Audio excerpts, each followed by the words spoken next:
Hi guys and welcome back to the channel Held Dominance. Anthony here.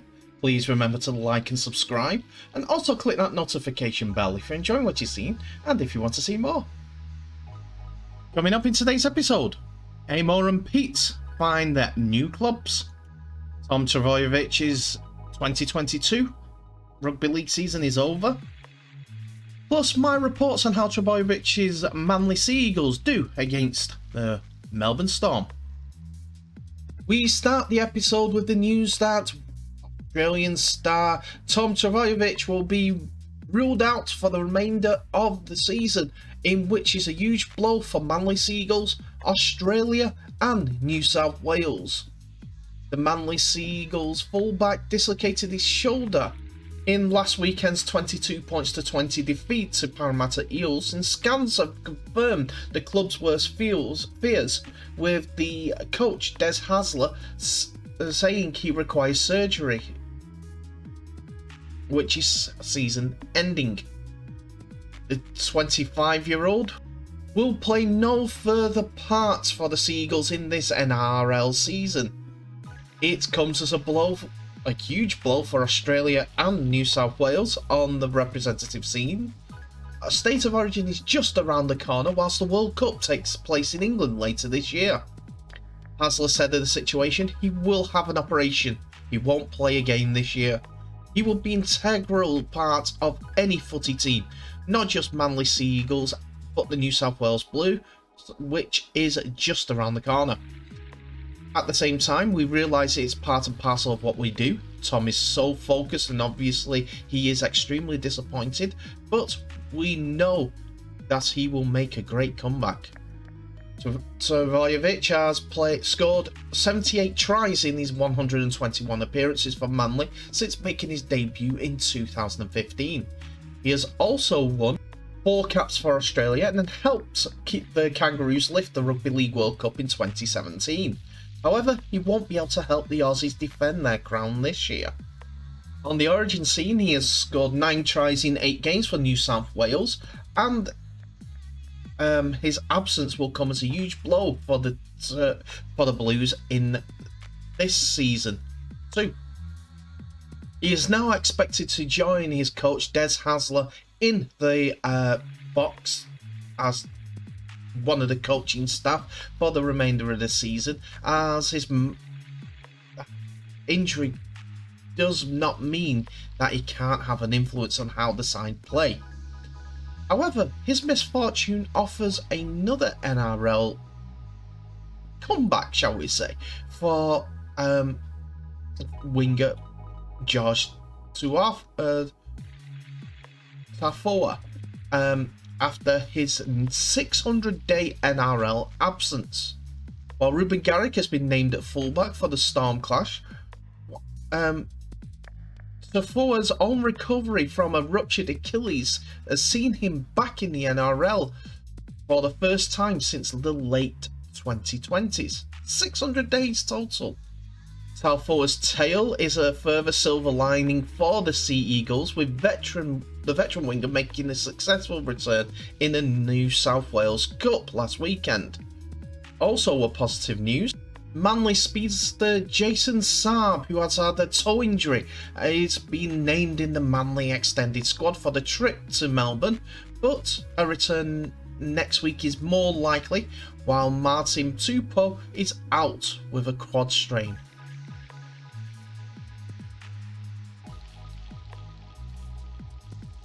Some news came out yesterday that Carl Amor has joined Warrington Wolves from St Helens on a loan that is to last until the end of the season.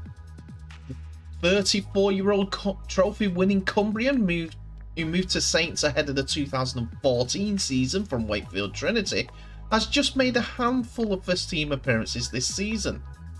Darryl Powell first said on the move that we have been looking to strengthen our front row options after allowing Rob Butler to leave for Wakefield, and I believe Kyle is a quality signing for us midway through the season. He'll add depth and experience to our squad, and also expect key leadership skills to come from his time at St Helens. I'm looking forward to really grow our second over the second half of the season, and Carl has a perfect opportunity to support us to do that. Amor, who has played Super League for Widnes and Leeds, is set to make his debut for the Wire against the Rhinos at the Halliwell-Jones Stadium on Friday week.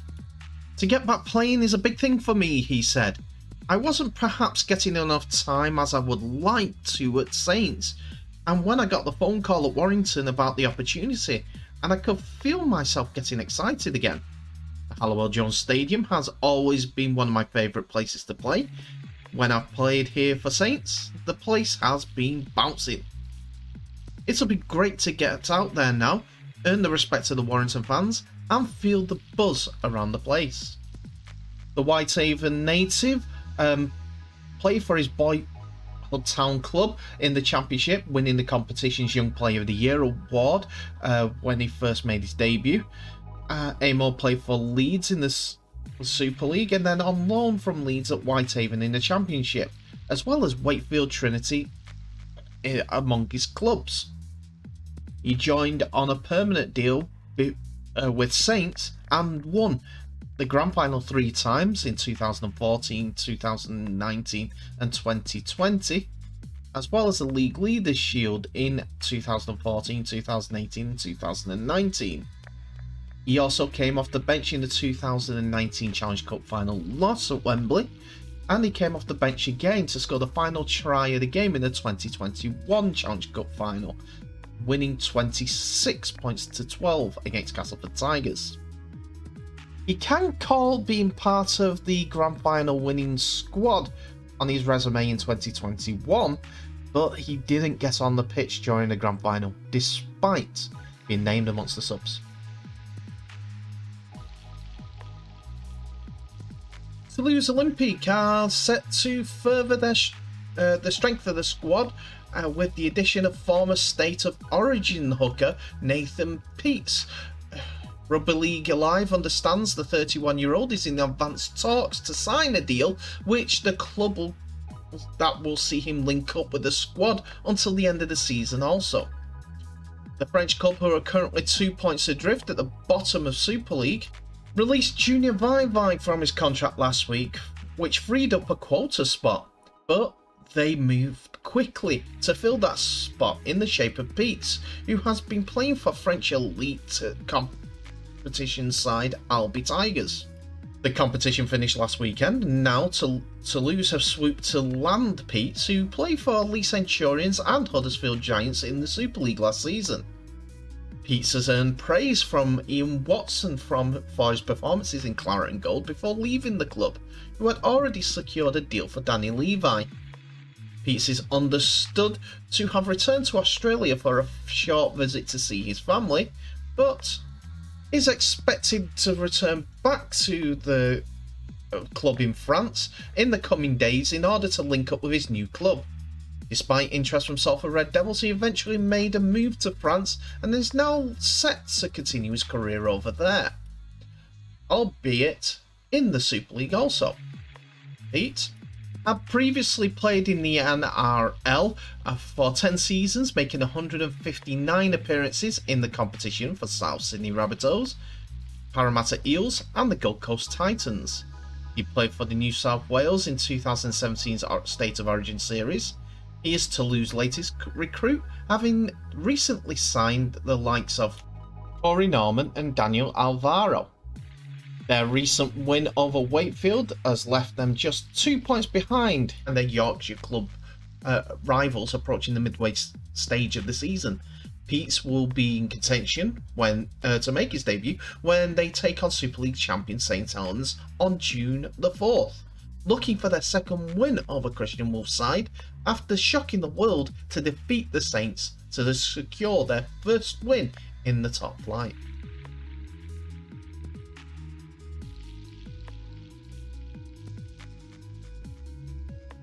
We now turn our attentions to the Southern Hemisphere as a top game is about to kick off, and that game is between the Melbourne Storm and the Manly Seagulls. The Storm have endured a tough fortnight with key injuries and back-to-back losses, but remain in second place on the ladder and won't be hitting the panic button anytime soon. Coach Craig Bellamy's biggest concern after the loss in Townsville was that the Cowboys had outcompeted his men, something that rarely happens to the Storm and certainly won't happen again on Thursday. Manly have also suffered consecutive losses and faced the daunting prospect to be without their star super halfback, fullback even, Tom Trbojevic, for the rest of the season.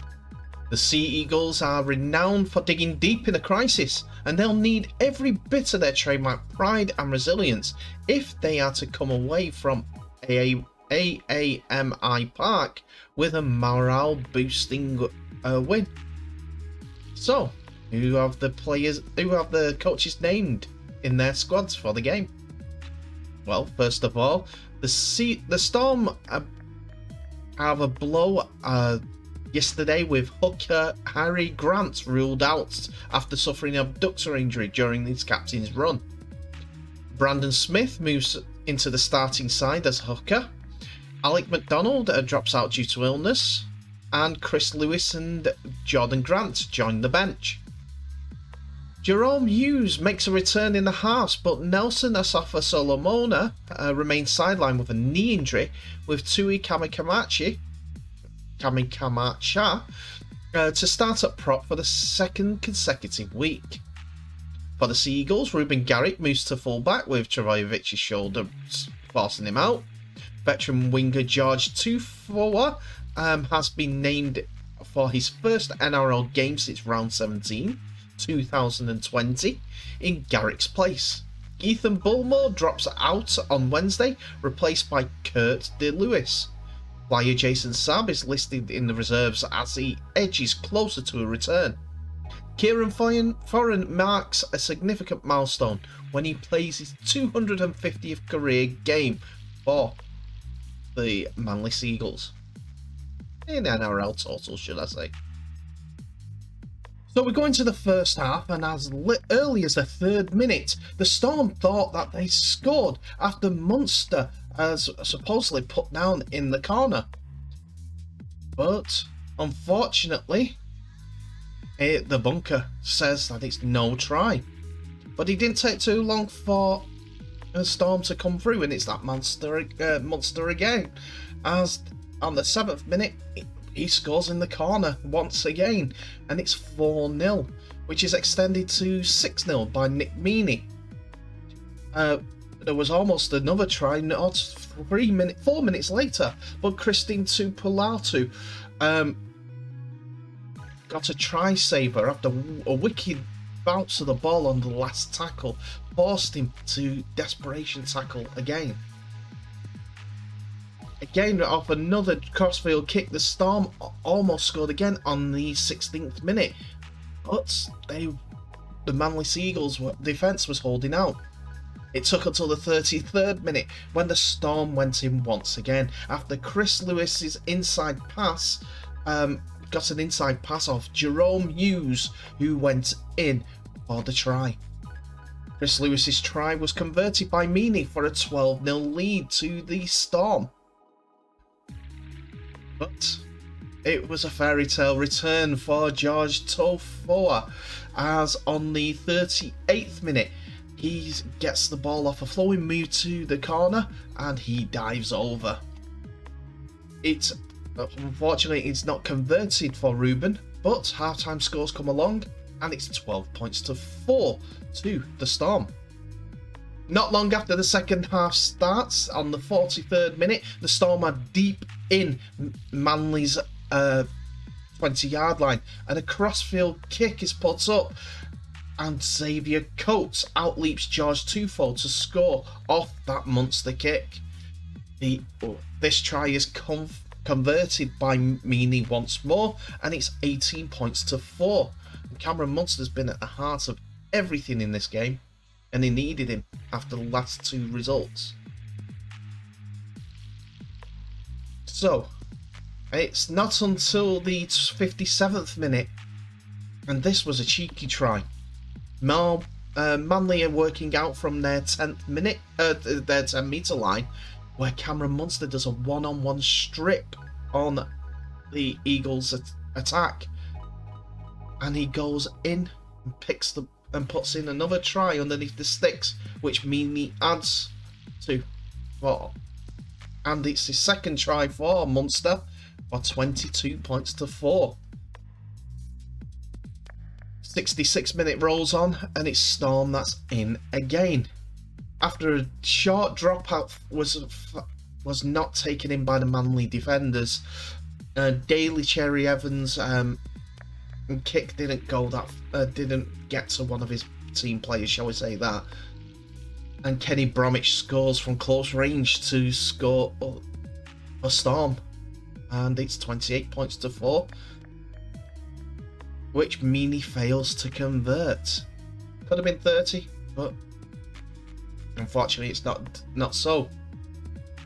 Christian Tuipulotu dives over in the corner on the 69th minute for the Seagulls' second try of the game, and that's 28 points to 8, which Garrick unfortunately is unable to convert.